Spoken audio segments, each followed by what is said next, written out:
মানে আমার ইগো, আমার অহংকার, আমার দাম্ভিকতা সবকিছু ঝেড়ে ফেলে দিয়ে আমি আমার সর্বোচ্চ সাবমিসিভনেস, লয়ালটি, আনুগত্য, হাম্বলনেস, বিনয় আল্লাহর কাছে দেখাচ্ছি। সেজদায় আমরা যত ছোট হই এর চেয়ে ছোট আর হওয়া যায় না। সেজদায় আমরা যতটা বিনয়ী হই একটা মানুষ এর চেয়ে বিনয়ী আর হতে পারে না। এই তো নামাজ শুরু করলাম, আল্লাহু আকবার। এরপর রুকুতে জাস্ট বো ডাউন আর হেড, মাথা একটু ঝুঁকালাম। আর সেজদায় একেবারে মাথাটারে কি করলাম? মাটিতে মিলিয়ে দিলাম। তার মানে আমি চলে গেলাম আসফালে। আসফাল মানে সবচেয়ে নিচে।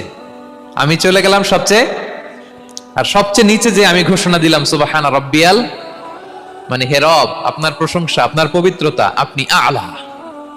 আল্লাহ, আমি আর নিজেকে এর চেয়ে তুচ্ছ করতে জানি না, এর চেয়ে ছোট আর করতে পারি না। আমি আমার নিজেকে উজাড় করে দিলাম, সবচেয়ে ছোট, তুচ্ছ, নগণ্য করে আপনার সামনে উপস্থাপন করে আমি ঘোষণা দিচ্ছি সুবহানা রাব্বিয়াল আলা।